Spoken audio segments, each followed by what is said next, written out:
नमस्कार। मैं हूं विक्रांत यादव और आप देख रहे हैं आपका अपना चैनल दास वतन। आज एक बहुत ही बड़ी खबर पर बात करेंगे, वो आपके काम की है। तो थोड़े ध्यान से इस पूरे एपिसोड को सुनिएगा, क्योंकि भारतीय रिजर्व बैंक ने बैंकों और एनबीएफसी यानी गैर बैंकिंग वित्तीय कंपनियों को ये सोने के बदले जो लोन दिया जाता है उसे लेकर बड़ी चेतावनी दी है। आरबीआई ने यह चेतावनी इसलिए दी है क्योंकि सोने के बदले लोन लिए जाने में काफी तेज और अभूतपूर्व वृद्धि देखी गई है। लोग बहुत ज्यादा अपना सोना रख कर उसके बदले लोन ले रहे हैं, यानी उधार ले रहे हैं। और आरबीआई इस बात से चिंतित है। इसी मसले को समझते हैं, क्या आरबीआई की चिंता के कारण है, क्या इसके पीछे देख पा रही हैं वित्तीय संस्थान। और डॉक्टर शरद कोहली से समझने की कोशिश करेंगे। वित्तीय विशेषज्ञ हैं, तमाम चीजों पर हमारे दर्शकों को और हमें राय देते हैं। डॉक्टर साहब नमस्कार। नमस्कार विक्रांत, आपको स्वतंत्र के सभी फॉलोअर्स, व्यूअर्स, सब्सक्राइबर्स को मेरा अभिवादन। सर, सबसे पहला सवाल तो मेरा आपसे यही होगा कि रिजर्व बैंक ऑफ इंडिया को गोल्ड लोन में तेज बढ़ोतरी पर अचानक तेज ये जो चेतावनी जारी की है, इसकी क्या जरूरत महसूस हो गई। 105% के करीब विक्रांत बढ़ोतरी हुई है। बाकी किसी भी कैटेगरी के लोन में इतनी जबरदस्त इस लेवल पर बढ़ोतरी हुई, लगभग डबल से भी ज्यादा हो गए हैं।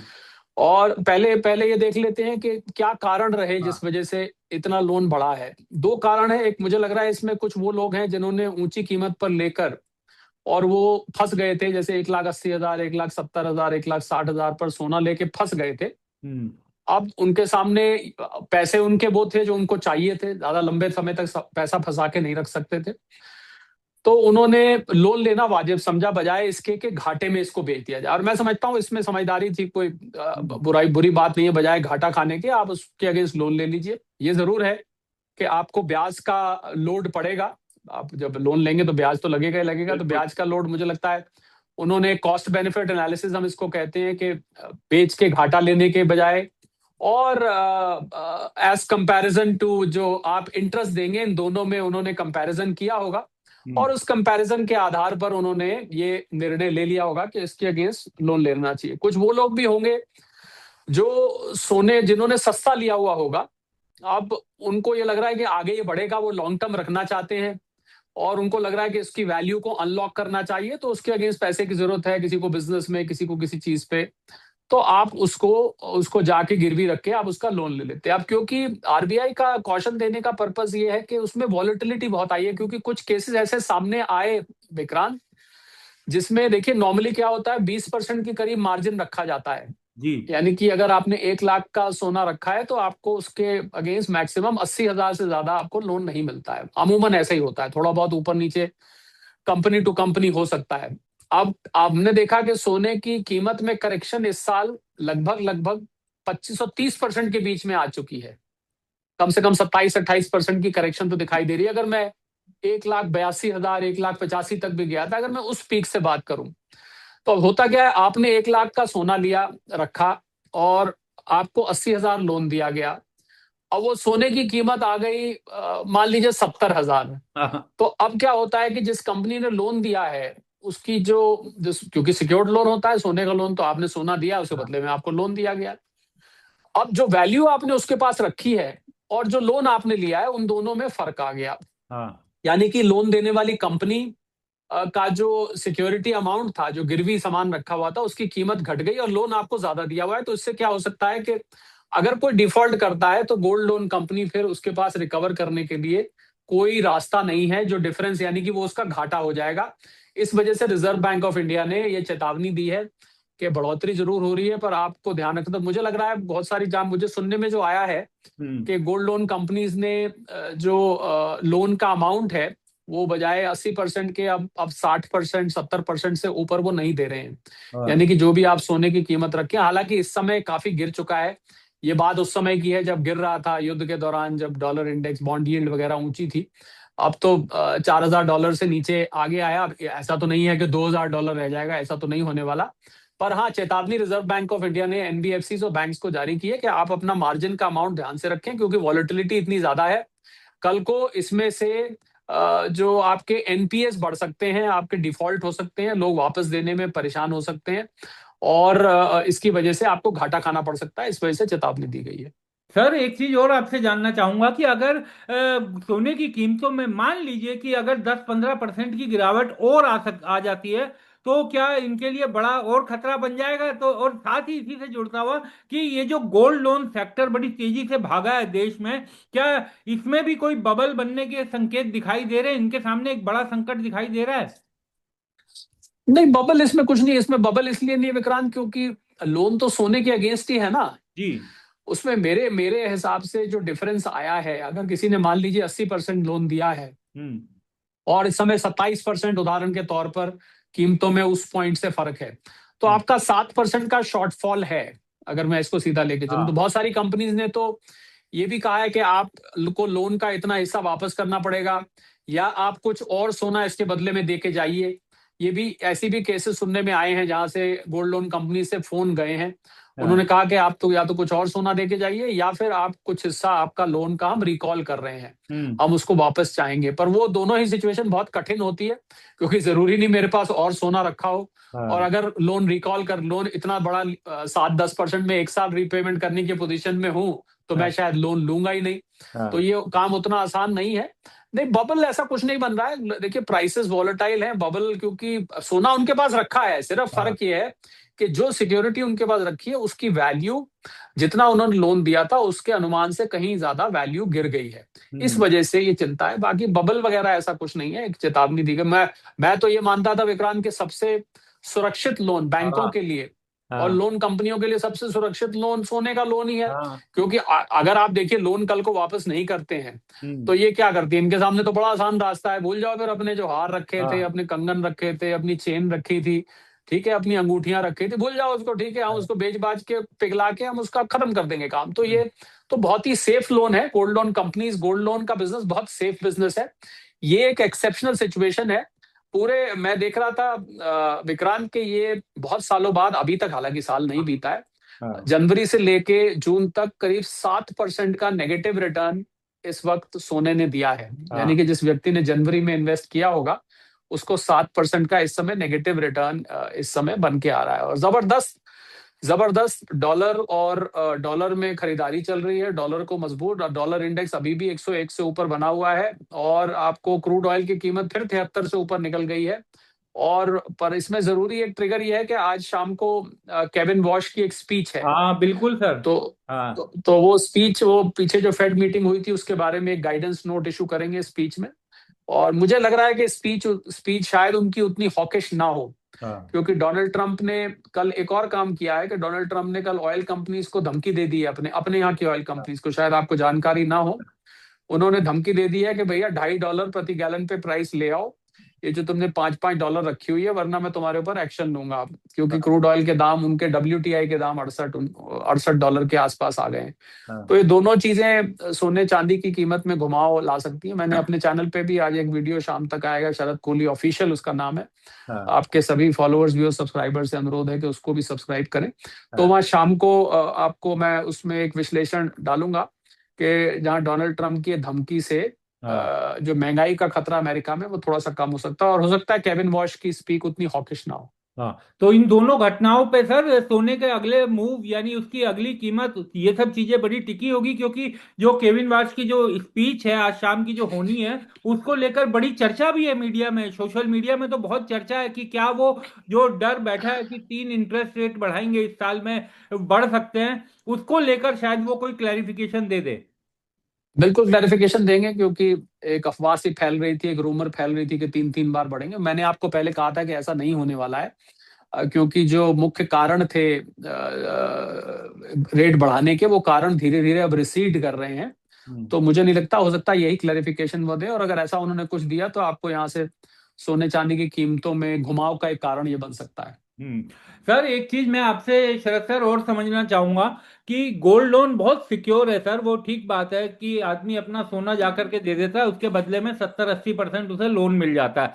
लेकिन गोल्ड लोन में जो इतनी तेजी से वृद्धि हुई है भारत की अर्थव्यवस्था में, क्या ये नकदी की कमी है या लोगों की वित्तीय परेशानी का भी एक संकेत देता है कि लोग अपना सोना गिरवी रखकर उसके एवज में गोल्ड ले रहे हैं। क्योंकि सर आप हमारी सब चीजें समझते हैं, अर्थव्यवस्था तो समझते ही हैं, संस्कृति भी समझते हैं कि सोने पर उधार आदमी बड़ी मुश्किल में लेता था पहले।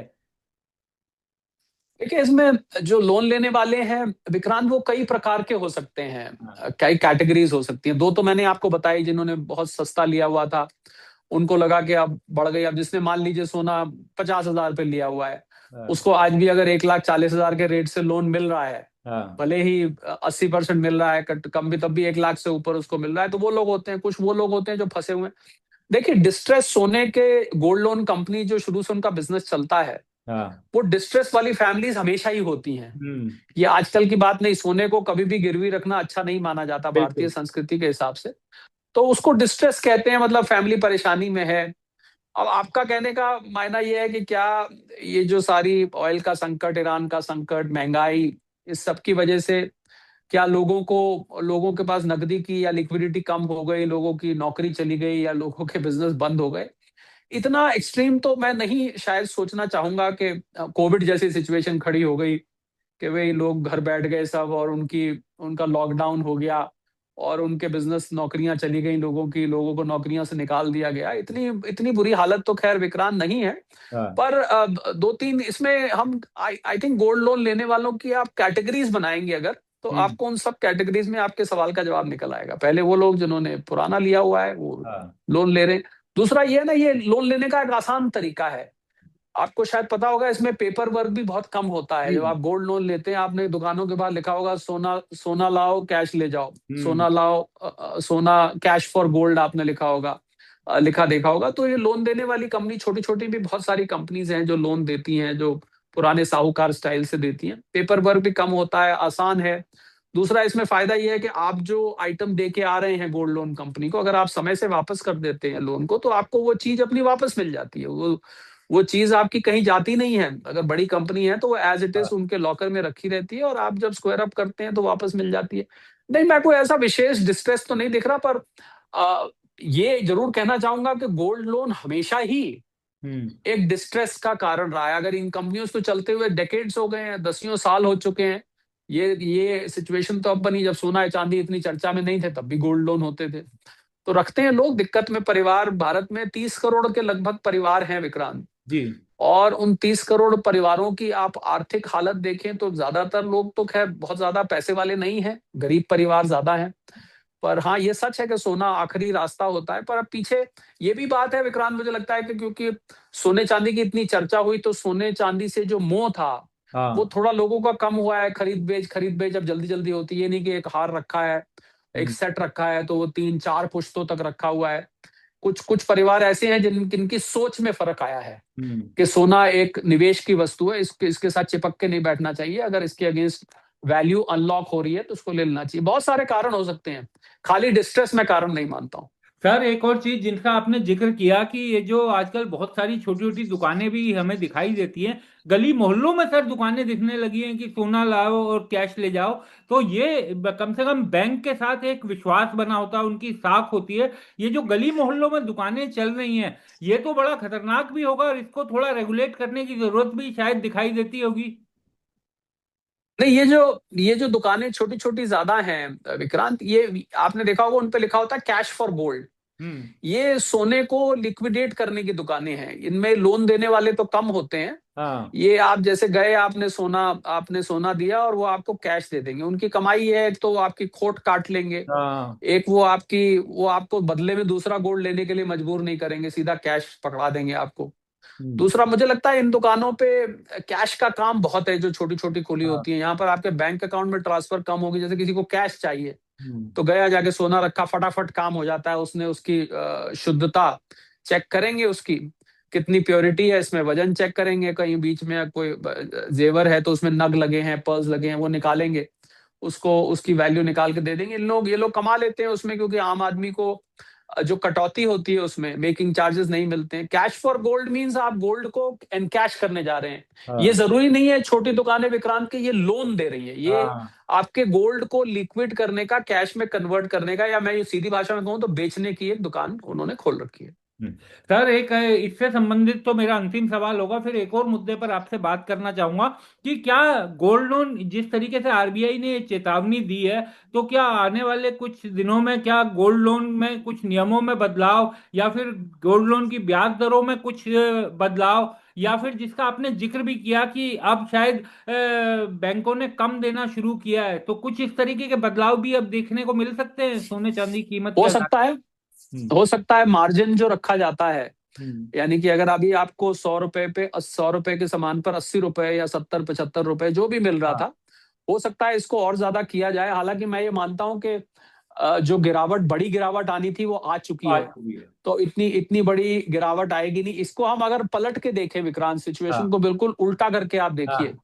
तो जब सोना पीक पे था तो बिल्कुल इसका उल्टा हो रहा था। मैंने हाँ। अगर 1 लाख रुपए का सामान दिया है, हाँ। उसके अगेंस्ट मैंने 80 हजार रुपए लोन लिया है, तो मेरा वो सामान एक का 1.5 लाख हो गया है। हाँ, तो बिल्कुल। ऐसे भी इनके पास केसेस आ रहे थे कि भाई अब तो हमारा सोना बढ़ गया है, हाँ। आप हमें थोड़ा सा या तो और ले लोन दे हाँ। दीजिए या उसमें से दो चार आइटम हमारी वापस कर दीजिए।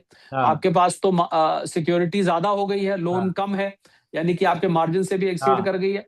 तो हो सकता है कि आरबीआई कोई इस पे रूल्स लेकर आए, और रूल्स होंगे तो यही होंगे कि आपको मार्जिन ज्यादा रखना चाहिए जिससे कि डिफॉल्ट के केसेस कम हो। तो हाँ। हो सकता है कि आपको अब 1 लाख रुपए सोने पे पहले अगर 80 हजार 70 हजार के बीच में मिल जाता, तो हो सकता है अब 60-70 मिले। हो सकता है और नहीं भी हो सकता। मुझे लगता है एक चेतावनी दी जा रही है, और हम्म। ये सारा कुछ डिपेंड करेगा विक्रांत आगे के रूल्स का एनपीएस पे, कि हाँ। कितने डिफॉल्ट निकल के सामने आ रहे हैं, यानी कि क्या वो एसेट नॉन परफॉर्मिंग हो जाता है, क्या लोन देने वाला अब लोन नहीं वापस कर पा रहा है, हम्म। उसके पास बहुत ज्यादा दिक्कत आ गई है। ये सब उस पर निर्भर करेगा। अभी तो सिर्फ अटकलें लगाई जा सकती हैं। सर एक और मुद्दे जिस पर मैं आपकी बात करना चाहूंगा, हालांकि आपने उसमें शुरुआत से कहा है कि तेल कंपनियों को दाम कम करने चाहिए। सर अब आज जो है न्यारा एक निजी कंपनी जो है उसने 5 रुपए पेट्रोल पे घटा दिए हैं और 3 रुपए डीजल पर घटा दिए हैं। लेकिन देश की जो बड़ी सरकारी कंपनियां हैं उन्होंने अब तक कोई घोषणा नहीं की है सर। न्यारा के देश में केवल 7,000 पेट्रोल पंप हैं और सरकारी कंपनियों के हैं करीब 1 लाख। आपने ट्रम्प साहब का सर हवाला दिया, तो हमारी देश की सरकार को भी अब समय आ गया है कि इन कंपनियों को कुछ निर्देश दें कि भैया प्राइवेट कंपनी जो तुमसे बहुत छोटी है, जिसके बहुत कम पेट्रोल पंप है, वो कम कर रही है तो आप भी कम करिए। जी हाँ, ये अडानी ग्रुप की हैं। ये जो न्यारा और जियो जो है वो रिलायंस ग्रुप के हैं। जो पेट्रोल पंप्स आपको, जो ब्लू कलर के पेट्रोल पंप्स जी। आपको दिखाई देते हैं वो न्यारा के हैं, वो अडानी ग्रुप के हैं। और जो ग्रीन कलर के पेट्रोल पंप दिखते हैं वो जियो के हैं। न्यारा ने बिल्कुल 5 रुपए और 3 रुपए कम कर दिया है। मुझे लगता है उन्होंने एक दिशा दिखा दी है आगे लोगों को, क्योंकि हालांकि उनके पेट्रोल डीजल के रेट्स थोड़े इन कंपनी से ज्यादा भी थे कहीं कहीं। हम्म। तो अब अगर ये देखिए, ये अब ये नेचुरल प्रोग्रेशन होगा, क्योंकि अगर ये रेट्स आपको सरकारी कंपनियों के पेट्रोल पंप से कम आते हुए दिखाई दिए, हम्म। तो लोग वहां जाना शुरू कर देंगे, वहां जाना कम शुरू आ गए हैं करेंगे तो सर, कम इनकी, आ गए हैं ये। हाँ। हाँ, तो इनकी सेल गिरेगी। तो हम्म। इनको फिर कम करना ही पड़ेगा। मुझे लग रहा है कि it is only a matter of time, अब कम होगा, क्योंकि न्यारा ने कम कर दिया। अब आगे आपको जियो कम करता दिखाई देगा, और सरकारी कंपनियों को, कि हालांकि थोड़े सी तेल के दाम में 72 से 73 डॉलर गया है कल रात को।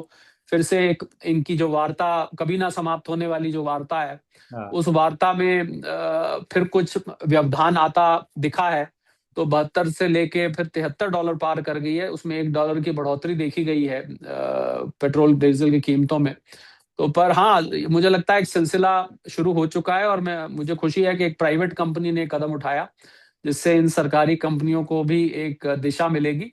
और ना ये नहीं करेंगे तो न्यारा के पेट्रोल पंप पे लाइन लगनी शुरू हो जाएगी, और लोग वहीं से भरवाएंगे, फिर इनके यहाँ से भरवाएंगे नहीं। तो आई थिंक इट इज, आपने देखा जेट फ्यूल में तो 5 रुपए कम किया है इन्होंने, हाँ। और कुछ कुछ रिस्ट्रिक्शंस हटा दी हैं।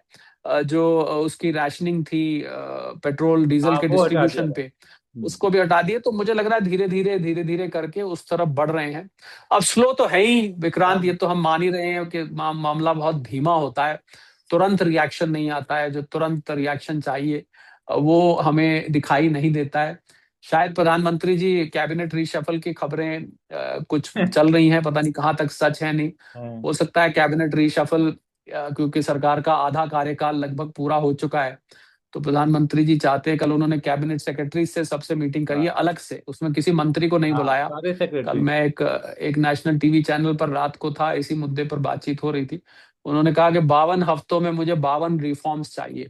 हर हफ्ते ऑन एन एवरेज एक रिफॉर्म आना चाहिए, क्योंकि विकसित भारत कहने को 2047 है, पर पलक झपकते 21 साल बीत जाएंगे, आपको पता नहीं चलेगा। मुझे ये भी लगता है विक्रांत के, मैं सभी मंत्रीगण का सम्मान करता हूँ, बहुत से को मैं निजी तौर पर जानता भी हूँ, मेरी कभी कभार उनसे मुलाकात भी होती रहती है कहीं ना कहीं किसी न किसी प्लेटफॉर्म पर। हम्म। पर मुझे लगता है हमारी जो जो पूरी मंत्रिमंडल है उसमें थोड़ी यंग ब्लड भी चाहिए, बिल्कुल। ऐसा मुझे कभी कभी महसूस होता है। हम्म। क्योंकि मैं ये नहीं कहता हम लोग, आपकी हमारी उम्र भी कोई यंग में नहीं आती है, हाँ। तो पर मुझे लगता है कि वहां पर यंग ब्लड चाहिए। मैं कोई जो लोग ज्यादा उम्र के हैं उनके खिलाफ नहीं हूँ, क्योंकि जैसा मैं दोबारा कहता हूँ आपकी हमारी भी उम्र बहुत कम नहीं है। पर यंग ब्लड होने से क्या है कि थोड़ा सा जो डिसीजन मेकिंग है वो बहुत कंटेम्प्रेरी हो जाती है, वो बहुत थोड़ी सी स्पीड भी बढ़ती है। आप जैसे जैसे उम्र बढ़ती है तो स्पीड भी तो विक्रांत ये है ना काम करने की, आप उतने आपके रिफ्लेक्सेस स्लो हो जाते हैं। थोड़ा बिल्कुल। सा मुझे लगता है अगर अगर मंत्रिमंडल में मिक्स हो यंग एंड ओल्ड का, हाँ। तो वो एक कॉम्बिनेशन, क्योंकि हमारा देश युवा है, 65% आबादी 35 साल से कम की है, हम्म। तो इसी प्रोपोर्शन में अगर मंत्रिमंडल भी हो, हम्म। यानी कि 65% मंत्री 35 साल से अगर कम के हों, हाँ। तो ये हाँ। चीजें जैसी बिल्कुल। हैं जिसका हम बात कर रहे हैं, मुझे लगता है ये और डिसीजन मेकिंग अलग प्रकार की हो सकती है। मैं ये नहीं कहता बेहतर हो सकती है, मुझे नहीं पता बेहतर हो हाँ। सकती है कि, तो प्रधानमंत्री जी इस बात को बेहतर जानते हैं, उन्होंने जिसको जो जिम्मेवारी दी हुई है वो हाँ। सोच समझ के ही दी होगी जो दी हुई है। पर यंग ब्लड की मुझे ऐसा लगता है कि गवर्नेंस में इस टाइम जरूरत है। पर युवा जो है वो पॉलिटिक्स में आना नहीं चाहता है, हाँ। क्योंकि उसको लगता है युवा में मेरा कोई करियर नहीं है। और अगर देश सेवा के लिए आएगा तो आएगा, या फिर ये है कि उसके दिमाग में गलत तरीके से पैसा कमाना हो तो आएगा, वरना वो युवा को लगता है कि मैं देश के लिए सेक्रीफाइस युवा करना चाहते हैं नहीं करना चाहते, ये भी प्रश्न चिन्ह है। हम्म। बिल्कुल सर। एक और चीज सर, तेल पेट्रोल डीजल के साथ साथ सर गैस पे भी पूछना चाहूंगा कि गैस के कमर्शियल जो सिलेंडर थे एलपीजी के, उसमें करीब 1100-1200 रुपए की बढ़ोतरी युद्ध के बाद हुई। लेकिन अब उसमें जो पहली कटौती की गई है वो केवल 183 रुपए की गई है। तो ये भी थोड़ा तेजी कदम इसमें दिखाना चाहिए, क्योंकि रेस्टोरेंट और होटल्स उनके कामकाज पे बहुत बुरा असर पड़ा है सर। बहुत जगह हम लोगों ने बात की होटलर से, रेस्टोरेंट वालों से, छोटे ढाबे वालों से, और कमी केवल 183 रुपए की गई है। बिल्कुल बिल्कुल पड़ा है, क्योंकि ऑयल मार्केटिंग कंपनीज का ये कहना है कि हमें अभी भी गैस में अंडर रिकवरी हो रही है और काफी भारी मात्रा में हो रही है। यानी कि सब्सिडी ना केवल उज्ज्वला योजना या जो जो जिनको गैस का सिलेंडर गरीबों में बांटा गया था, ना केवल वहां पर है, हाँ। बल्कि जो नॉर्मल सिलेंडर बिक रहा है उसमें भी एक तरह से सब्सिडाइज होके जा रहा है। तो गैस में उन्होंने घाटा ज्यादा बताया, हालांकि पेट्रोल डीजल में तो अब यहाँ तक सुनने में आ रहा है कि पेट्रोल डीजल में अब 5 रुपए, क्योंकि हमारी बास्केट $68 पहुंच गई है, हम्म। युद्ध से पहले से भी कम स्तर पर कम पहुंच गई स्तर है। पर।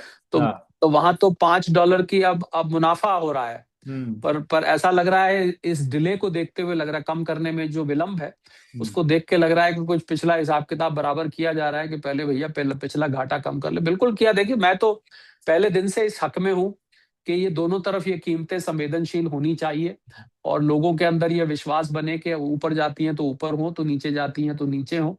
ये नहीं है कि आपने पहले 76 दिन नहीं बढ़ाई थी तो अब 76 दिन इधर भी ना घटाएं, 76 दिन बढ़ाई नहीं तो 76 दिन घटाए ना। मुझे ये चिंता हो रही है कि ऑयल मार्केटिंग कंपनीज ये ना लेके कि 76 दिन हमने आपके लिए जब बढ़ी थी तो बढ़ाई नहीं, अब 76 दिन हम घटी थी तो घटाएंगे भी नहीं, कहीं वो टिट फॉर टैट ना हो रहा हो। सर कितना दिन आपको लगता है, क्योंकि अब जब नियारा ने, एक निजी कंपनी ने कम किया है दाम, तो नैतिक दबाव तो हो गया होगा सर इन कंपनियों पे। आपको क्या लगता है कि अगले 24 घंटे, 48 घंटे, क्या कुछ समय में ये दिखाई दे सकता है कि वो भी कम से कम इतनी दाम तो घटाएं जितना एक निजी कंपनी ने घटाया है? नैतिक क्या विक्रांत, ये तो नैतिक क्या, ये तो अब एक एक कंपटीशन की बिल्कुल। सिचुएशन भी खड़ी हो जाएगी। हम्म। नैतिक तो बात की बात है। पहले तो ये है कि मैंने आपको जैसे शुरू में कहा कि अगर आपके घर के पास नियारा का पेट्रोल पंप है तो पहले आप वहां जाएंगे, क्योंकि लेकिन आपको सर वहां से संख्या ही सस्ता बहुत कम है मिलेगा। ना, उनकी 6,000 है, इनके 1 लाख है। हाँ। वो मैं समझ रहा हूँ, पर मतलब क्योंकि इनकी आसपास उसके कम से कम उसके आसपास जितने पेट्रोल पंप है वहां पर हाँ। सेल गिरेगी, तो मुझे लग रहा है it's a matter of time now. Hmm. हो सकता है आपको आपको इसी हफ्ते हम्म। इस वीकेंड तक आते आते जो है, क्योंकि सिलसिला शुरू, देखिए पहले कमर्शियल सिलेंडर पे से रिस्ट्रिक्शन हटाई डिस्ट्रीब्यूशन पे, फिर एटीएफ पे रिस्ट्रिक्शन हटाई, फिर कमर्शियल सिलेंडर के दाम कुछ कम किए हैं, अब राशनिंग खत्म करी है। तो आपको याद होगा जब जब दाम बढ़े थे तो उससे पहले ये सब चीजें करी गई थी। हम्म। तो पहले अब उन सब चीजों को धीरे धीरे वापस लिया जा रहा है, और इसके बाद अब बारी आएगी दाम घटाने की। हो सकता है आपको, आज हम बुधवार में बैठे हैं, मुझे लगता है कि आने वाले 3-4 दिन में, वीकेंड से पहले पहले आपको कुछ खबर सुबह अच्छी सुनने को मिल सकती है। हाँ, शर्त यह है हाँ। कि वहां वो समुंदर में कहीं फिर हाँ। कहीं कोई कोई हाँ। ऐसी खबर ना आ जाए, क्योंकि वहां अनिश्चितता बकायदा बनी हुई है। और वो अनिश्चितता, विक्रांत, ये वॉलेटिलिटी क्रूड ऑयल की प्राइसेस में ये चिंता में डालती हैं इनको। मुझे लग रहा है इनको दिमाग में ये भी होगा, हमने घटा दी हाँ। और कल को वहां पर फिर कुछ हो गया, फिर ये $80 पार कर गई, तो फिर क्या करेंगे, फिर घटाएंगे। तो मुझे लगता है अगर आप इस समय डायनेमिक प्राइसिंग भी रखते हैं तो लोग उसमें एतराज नहीं करेंगे। हाँ, बिल्कुल आप सर। कम कर दें, हाँ। कल को बढ़ जाते हैं, आप फिर दोबारा से बढ़ा दीजिएगा, कम से कम घटा दें। मैं तो खुद ही कह रहा हूँ, आप दोनों तरफ सेंसिटिव हो जाइए। हाँ। ये तो मैं शुरू से इस बात को कह अगर रहा हूँ, अगर दोनों वहां तरफ हो बढ़ती जाएंगे है। तब तो कोई दिक्कत ही नहीं है सर। वो एक तरफ लगता है हाँ परसेप्शन है, रियलिटी है। लोग तो मानते हैं अब इस बात को कि केवल बढ़ते वक्त जो है सेंसिटिव रहते हैं, घटाते वक्त नहीं जी, होते। जी, मुझे लगता है डायनेमिक प्राइसिंग ऐसे समय में, हम्म। डायनेमिक प्राइसिंग लोग समझेंगे, हाँ। और लोग खुद भी कैलकुलेट कर सकते हैं। मैं तो आपके चैनल पे पहले बोल तो चुका हूं, ऐसा कोई हाँ। फॉर्मूला निकालिए कि हम स्वयं कैलकुलेट कर लें कि कल सुबह अब हमें हाँ। पेट्रोल इस दाम पे मिलेगा, क्योंकि क्रूड ऑयल इतना है। भले ही उसमें 3 से 6 हफ्ते का एक लैग रहता है, ये आपको मैंने पहले बताया था, हाँ। कि जिस दौरान हम इंपोर्ट करते हैं, फिर वहां डॉकिंग होती है, फिर क्लियरेंस होती है, फिर रिफाइनरी में जाता है, रिफाइनरी के बाद वहां लोडिंग लोडिंग होती है, प्रोसेस चलता है, उसके बाद डिस्ट्रीब्यूशन में जाता है, 3 से 6 हफ्ते का समय। पर फिर भी इसको फॉर्मूला बनाया जा सकता है। हम्म। फिर भी एक आप उस पर आप डेटेड फॉर्मूला बना दीजिए कि उस टाइम जो क्रूड आया था वो ये था, और ये आज इसकी इस कीमत इतनी हो गई तो इतनी हो गई। तो ये संभव है। अगर इसको करना चाहें तो सरकार, मुझे लगता है काफी सरकार भी, ऑयल मार्केटिंग कंपनीज भी काफी हद तक, जो उनकी उनकी टांग खींची जाती है, उनके ऊपर आलोचना होती है, उससे बच सकते हैं, ऐसा मुझे नजर आता है। ये कोई बहुत ज्यादा रॉकेट साइंस नहीं है, क्योंकि अल्टीमेटली वो भी अपना घाटा पूरा कर रहे हैं, और हम्म। लोग भी इसमें पारदर्शिता चाहते हैं। बस लोग यही चाहते हैं कि पारदर्शी मामला रहे। बिल्कुल। ये गैर पारदर्शी होने से जो मिस्ट्री खड़ी हो जाती है, उससे फिर नियत पे शक होने का लोगों के मन में अंदेशा होता है। बिल्कुल सही बात। बहुत बहुत शुक्रिया शरद सर, आप हमारे साथ जुड़े, थैंक यू। चर्चा में शामिल हुए थैंक इन यू। दोनों बड़े मुद्दों पर। बहुत बहुत शुक्रिया। Thank you.